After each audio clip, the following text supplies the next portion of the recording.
What's up, boys and girls? Today we got a pretty cool car coming in our shop.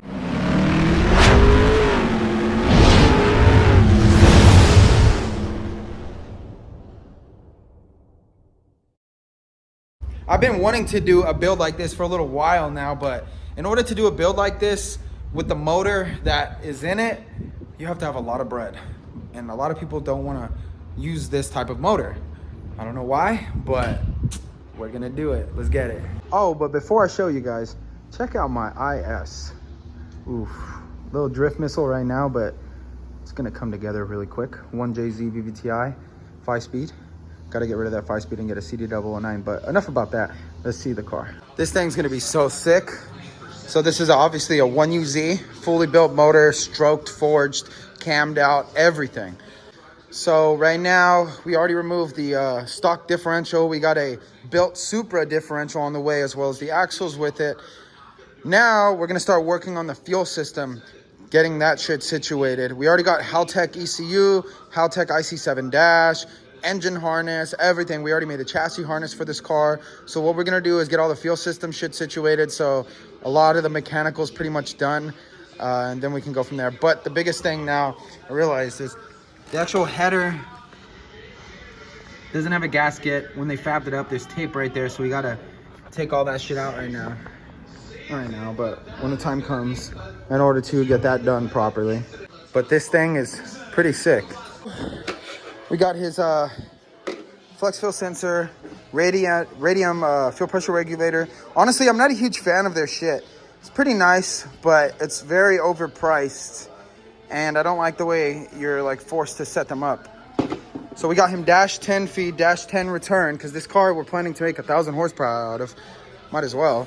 We got him his oil cooler kit with fan, all that shit. This is his chassis harness, CAN bus style.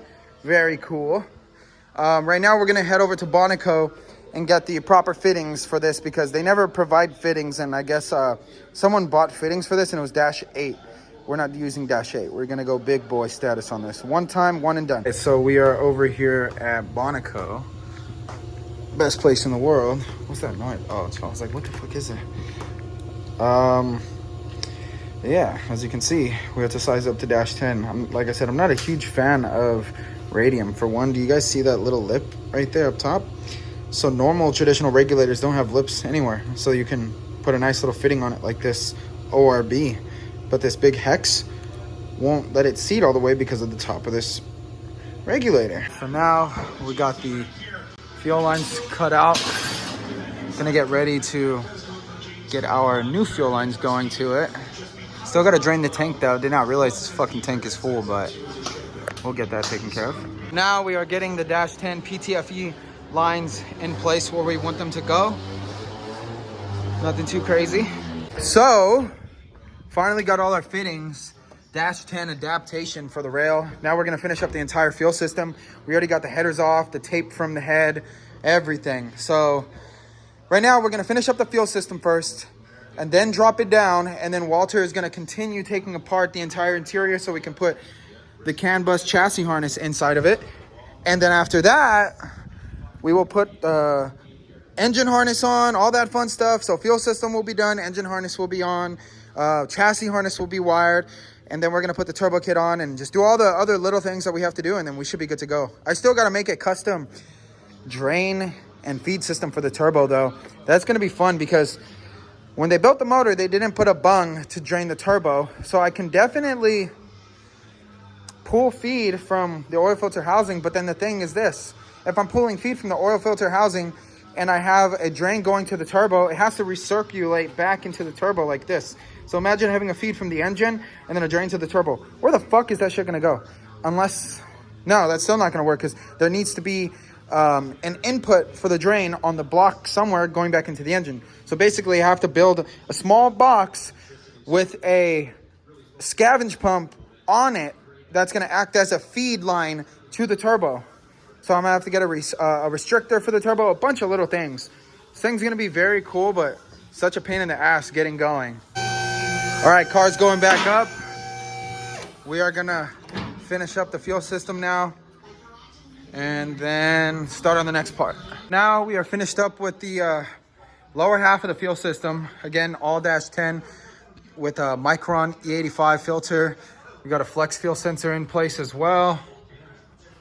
This thing looks really good. Look at that. Clamps have rib nuts at the top, bolting it directly to the chassis as well. Not a lot of people really understand how to do that. That's really what you're supposed to do with these clamps, but the bolts they give you aren't long enough, so you have to get extended ones. We also adapted the fuel cell right there. Still gotta make the vent. Already have that, but we'll do that in a minute. Looks good though. Looks really, really, really good.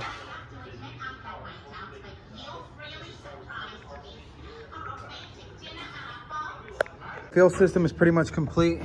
-10 feed and return. -10 everything to the regulator. It's gonna be a nice ass clean build. So right now that the fuel system's done, we are going to start putting on the gaskets for the headers, start putting the turbo kit back on, and then I'm gonna start working on the oil cooler kit as well. Also, we're starting to get the interior out as well as the original chassis harness. This shit's a bitch, huh, Walt? Yeah, it's fucking sus. Oil cooler and filter relocation are good to go now. If anyone's saying, oh, why is your oil cooler so small? It's perfect for the application that we're doing, especially now that I'm going to be making a dedicated oil system for the turbo, and there's not going to be any red hot turbo oil going into the engine and recirculating through it again. Everything's going to be perfect. So we got the oil cooler sitting right there, catching some air. We got the oil filter right there. Still got to get some gaskets to put around the circle holes that we made, and then we're good to go. But we are almost there. Unfortunately, I don't like the way this engine harness was made. I tucked it as best as I can. It looks pretty decent, but each bank has its own separate batch of grounds. There's there is just so much shit that I would have done differently if I made this, including making it out of, Tevzel instead of GXL or TXL. That's so much better. Dash is out. Now to get the original chassis harness out, the blower and all that bullshit, because shit cannot be in here. All right, all the interior is pretty much ready to go for the chassis harness, and then we realized they did the manual swap, but there's still no clutch pedal. Definitely got to take care of that. And then also, today's a special day. RS Performance pulled up to use our dyno. This Supra makes 1,400 horsepower. This shit's fucking insane street car. Too much.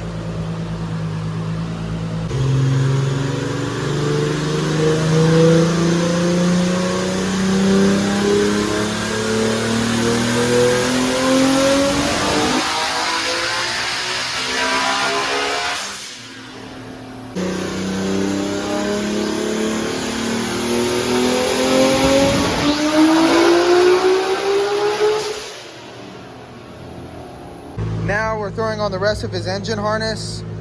This shit's gonna be so fun to install. Wish it was done a little differently. Like I said, I don't really like how he did the banks over here, but it's all good. I didn't film the entire thing, but the box is pretty much done. I just have to close up the rest. But yeah, so that's 1-10 on one side, and then this is gonna be going directly, it's flipped upside down right now, but that's going to be going directly to the scavenge, and then that one's going to go to the drain of the turbo. Again, we're over here at Bonico getting some shit made. So this is going to be the scavenge. That's the drain, as I said, so we're getting all the lines made. So obviously the turbo is going to be sitting right here and draining directly to the box. We're going to keep the oil level about right there, not too close to the fitting just in case. And there's the scavenge, then it's going to adapt over here. It's for the feed for the turbo, and then we're pretty much good to go. Also, I'm going to be getting a -16 bung at the top with a Allen key plug so we can fill, and then I'm also going to be putting a drain at the bottom too so we can drain it all, because this needs to be changed as often as the engine oil. All right, so as you can see, we got the oil drain system pretty much mocked up. I still have to wait on the other material to close it up, but that's pretty much it. It's gonna be sitting just like that. We got the drain in as well. feed, everything on. This thing is so dope. Now we are gonna start installing our CAN bus chassis harness. So for those who don't know what my chassis harness is, sorry, I make it 3-piece universal chassis harness. So the 3 pieces involve the steering wheel column harness, which is B. I still have to throw in A right now. It's still being finished up right now. But there's A, B, and C. A is the main power distribution management system. B goes over the steering column, and it consists of the ignition, the brake switch, headlight turn signal switch, ECU power, start signal, just a bunch of shit that you need in this area, right?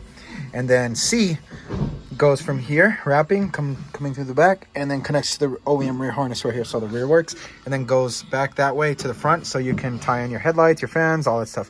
All fully disconnectable 3-piece harness. It's really nice. So this is our CAN bus PDM. This is harness A that I was talking about.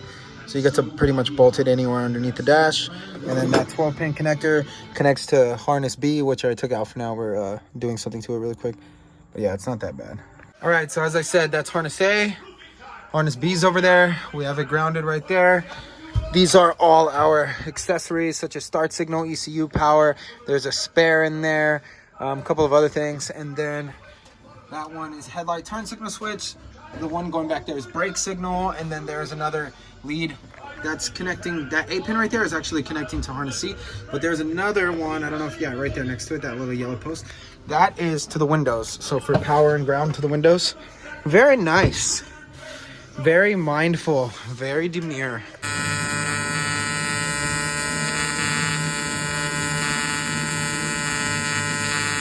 All right, so there is the complete dedicated turbos drain and oil box. So that is the actual drain to it. This is gonna be the filler cap, dash 16 cap, make it easier. And then that is gonna be the turbo drain side, so the turbo will drain directly to it. Then there will be a consistent oil level. Then the bottom is very low so that the scavenge pump never runs dry or gets air into it. And then if you ever need to drain it, there's a drain at the bottom, so good to go. Damn, this shit's still fucking hot. That's crazy. But yep, boom. All right, so the dedicated turbo oil system is now complete. Drain is in. The actual drain to drain the oil is there. There's the scavenge. There's the filler. There's the feed line. And there's the turbo feed going to the turbo. So we're back on finishing up the chassis harness. As I said, the drain and feed are done. We're just wiring up the scavenge pump right now. Also finished up wiring his fans. Just gotta reinstall them. Let's see. So once again, there's the PDM. There's his keyless ignition. I gave him our Kubota turn signal headlight switch. Rear is completely wired up now. Fuel pump line is ran. I just gotta loom it, put it through, make it look all nice. Also, right now, I'm gonna be mounting up his Haltech and trying to go over the computer because still gotta figure out all that bullshit. Chassis harness is pretty much wired up now. This will be the end of this part of the video because it's already really fucking long. But let me go ahead and explain and show you guys some stuff. So we got this scavenge pump wired up to our CAN bus panel. Very nice, very demure. So what else? Headlights, unfortunately, I couldn't even wire up yet because the car came with no front harness. But there's already the 3-pin. Yellow's turn signal. Black is the ground for the headlight and the turn signal. And then white is the the headlight. And then same thing over here. 3-pin connector, same shit, turn signal, headlight, ground. And then right there is the fans connector. So those are already wired up. We already got the start signal. I just got to take off the manifold. Still got to extend the E85 sensor. Had to do a bunch of shit to this engine harness in order for it to work for us. But we're damn near right there. Let's see. Also inside, let me show you guys that. Got the Haltech mounted. Still need to wire it up actually though because I wasn't even given it any pinouts, and I found out that these are coils, injectors, and coils, injectors, and ECU power. So we got that figured out. So I just need to wire that to the ECU. Where is it? ECU 12 volt right here. This is the ECU 12 volt. So just connector, send it over, wire it in. We already got our 200 amp breaker right there. CAN bus system is in. Keyless ignition is in. Kubota switch is in. There's the panel right there ready to go. Brake switch is wired up. Oh yeah, entire rear is wired up now. Basically, everything's ready to go. Probably a couple other little things, but nothing too much. Fuel system's done. Oh, again, we got the fuel pump wired up as well. So just gotta connect it, but waiting on one more fuel pump to come in, unfortunately. They sent me one. So I don't wanna do that until I get both. So, and again, yes, that one wire is not gonna be just that. I'm gonna have another separate relay right there for the ability to trigger two Hellcat pumps, because those pull so much amps. So we'll do that. Here's his knock sensor. That's another reason why I have to take off the intake manifold. This car is almost there. Almost there. So next video, it should be actually running. I just want to make sure everything is perfect on this car. Oh yeah, I got to still make the mount for the oil cooler, but yeah, she's doing great. But that's pretty much it for this portion of the video. So much has been needing to be done to this car. What is that? Can't wait for this thing to start and put it on the dyno. Oh my God, I'm very tired. I don't know if you guys can tell. But other than that, thank you guys for tuning in. We will see you next time.